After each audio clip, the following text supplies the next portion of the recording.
नमस्कार। आपने जासूसी की तमाम कहानियां सुनी होंगी। कुछ जासूस के बारे में आपने किताबों में पढ़ा होगा, तो कुछ को फिल्मों के माध्यम से जाना होगा। लेकिन आज की जो कहानी है वो थोड़ा सा हटके है, और इस कहानी को सुनने के बाद आप अवाक रह जाएंगे। ये कहानी एक महिला जासूस की है जो देश के एक महान स्वतंत्रता सेनानी को बचाने के लिए अपने पति तक की हत्या कर देती है। उनमें देशभक्ति इस कदर भरा होता है कि वो किसी भी हद तक जाने को तैयार होती हैं। सबसे बड़ी बात तो ये कि उन्हें देश की प्रथम महिला जासूस की उपाधि तक दी जाती है। जो लोग उन्हें जानते हैं वो आज भी उनका नाम बड़े सम्मान से लेते हैं। उन्होंने देश के लिए जो कष्ट सहे हैं वो सुनने के बाद हम सभी की आंखों में आंसू भर आएंगे। आज मैं यहाँ पे जिस महिला की बात कर रहा हूं उन महिला का नाम है कैप्टन नीरा आर्या। कैप्टन आर्या की कहानी जानने के लिए हमें वक्त में थोड़ा पीछे चलना होगा। उतना पीछे जब भारत एक गुलाम देश था। अंग्रेज भारत के लोगों को प्रताड़ित कर रहे थे और भारत का सारा खजाना लूटकर ब्रिटेन पहुंचा रहे थे। गुलामी की इन्हीं जंजीरों को तोड़ने का प्रयास वो लोग कर रहे थे जिनके कुर्बानियों के बाद आज हम इस आजाद भारत में खुली हवा में आजादी की सांस ले पा रहे हैं। भारत को आजाद कराने में हजार लोगों ने कुर्बानियां दी। कुछ के नाम इतिहास के पन्नों में छपने पाए तो कुछ के नाम अछूते रह गए। लेकिन कुछ ऐसे भी महान लोग हुए जो बिना किसी यश की कामना के अपना सब कुछ देश के नाम कर दिए। जिंदगी भर उन्होंने आजादी की लड़ाई लड़ी और तरह तरह की यातनाएं सही।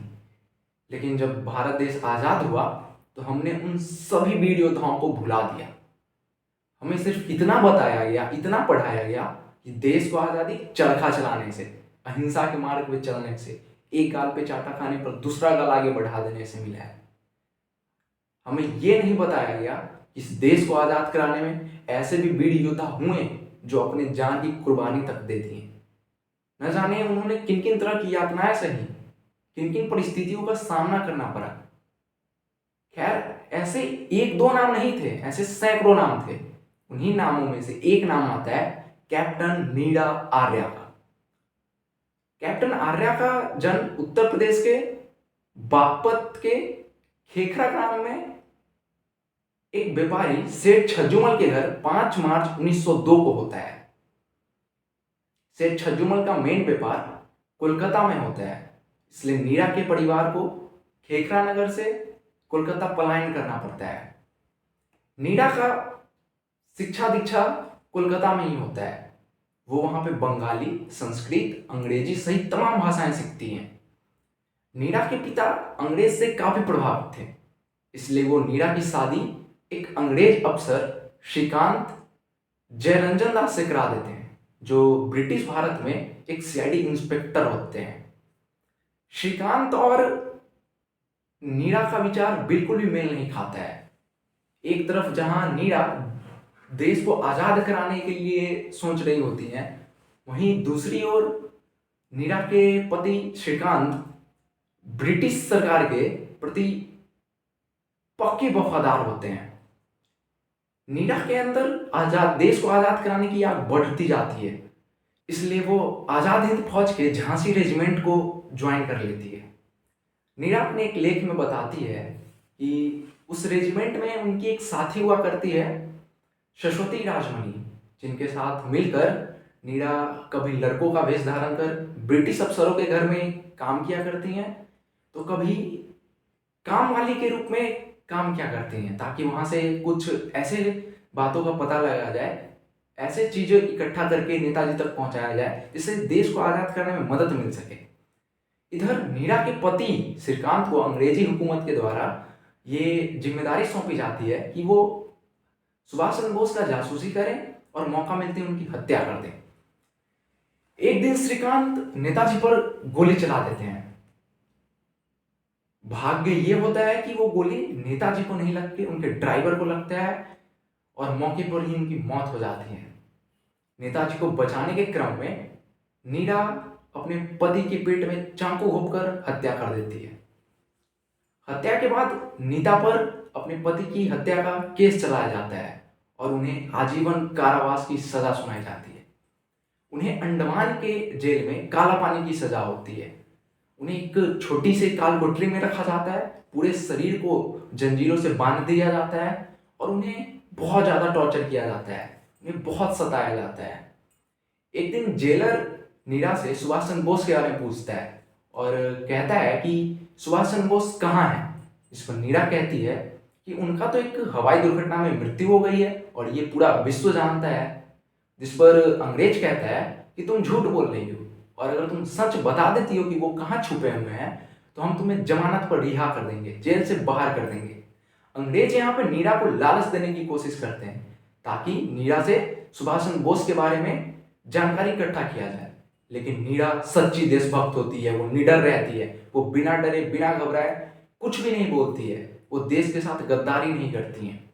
अंग्रेज फिर से नीरा से पूछते हैं सुभाष चंद्र बोस कहाँ हैं, जिस पर नीरा इस बार कहती है कि वो मेरे दिल और दिमाग में है।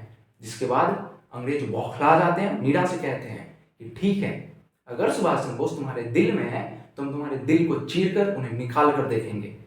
जेलर लोहार को ब्रेस्ट रीपर लेकर आने का इशारा करता है। लोहार ब्रेस्ट रीपर लेकर आता है और नीरा के राइट ब्रेस्ट को काट देता है। अगर हमें थोड़ा सा भी चोट आ जाता है, थोड़ा सा भी खरोच लग जाता है तो हमें कितना कष्ट और कितना पीड़ा पहुंचता है। यहाँ पे तो नीरा का एक ब्रेस्ट तक काट दिया जाता है। आप अनुमान लगा सकते हैं कि नीरा को कितना कष्ट पहुंचा होगा। दर्द की सारी सीमाएं पार हो गई होंगी, फिर भी नीरा अंग्रेजी हुकूमत के सामने अपने घुटने नहीं टेकती है, उन्हें कुछ भी नहीं बताती है। हालांकि जब देश आज़ाद होता है तो नीरा को जेल से बाहर निकाला जाता है। जेल से बाहर आने के बाद नीरा हैदराबाद की एक झोपड़ी में रहती है और अपने पालन पोषण के लिए वो फूल बेचती है। फूल बेचकर ही वो अपना गुजारा करती है। हालांकि वो झोपड़ी को भी बाद में तोड़ दिया जाता है क्योंकि वो सरकारी जमीन पे होती है। यहाँ पे नीरा को एक स्वतंत्रता सेनानी के रूप में, एक योद्धा के रूप में, देश के एक सच्चे देशभक्त के रूप में जो सम्मान, जो आदर, जो इज्जत मिलना चाहिए था वो नहीं मिल पाता। नीरा उस चीज से अछूती रह जाती हैं। 26 जुलाई 1998 को कैप्टन नीरा आर्या हैदराबाद के उस्मानिया हॉस्पिटल में अंतिम सांस लेती हैं। उनके इस अंतिम सांस के साथ इस कहानी का भी यहाँ पे अंत होता है। लेकिन आज हम आप सभी से एक प्रश्न करना चाहेंगे, क्या आज से पहले आप लोगों को नीरा आर्या के बारे में पता था? क्या आप मेजर संदीप को जानते हैं? क्या आप विक्रम बत्रा पे मूवी बनने से पहले आप विक्रम बत्रा को जानते थे? क्या आप देश की सबसे कम उम्र की जासूस सरस्वती राजमणि के बारे में जानते थे? नहीं ना? या कुछ गिने चुने लोग ही होंगे जिनको इन लोगों के बारे में पता होगा। लेकिन आज अगर हम आपसे ये पूछ दें कि दीपिका कितने महीने की प्रेग्नेंट है, अनन्या पांडे का करंट बॉयफ्रेंड कौन है, इल्विस का रिसेंट कंट्रोवर्सी क्या है, किस एक्ट्रेस का एमएमएस वायरल हुआ है, तो ये लगभग हम सभी में सभी को पता होगा। क्यों भाई, ये इतना जरूरी है? और उन लोगों का क्या जिन्होंने अपनी जान की कुर्बानियां देकर इस देश को आज़ाद करवाया, जिसके बाद आज हम खुली हवा में आज़ादी की सांस ले पा रहे हैं, हम बोल पा रहे हैं, हम अपने विचारों को सामने वाले के सामने या किसी के सामने भी, सरकार हो या किसी व्यक्ति हो, उसके सामने प्रकट कर पा रहे हैं। अगर वो कुर्बानी नहीं दी होती तो क्या आज हम ये कर पाते हैं? तो जिन लोगों के कुर्बानी के बदौलत आज हम ये कर पा रहे हैं, हमने उनके साथ क्या किया? वो जितना सम्मान डिजर्व करते थे हमने उन्हें उतना सम्मान दिया? सम्मान तो बहुत दूर की बात है, हमने उन्हें भुला दिया। हम उन्हें इतिहास के पन्नों में दफना के रख दिया। क्या इतिहास जाना हमारे लिए जरूरी नहीं है? कहते हैं इतिहास हमारे भविष्य को एक आकार देता है, हमें जीना सिखाता है, हमें उन सारी गलतियों को करने से रोकता है जो अतीत में हो चुका है, और हमें अपने भविष्य को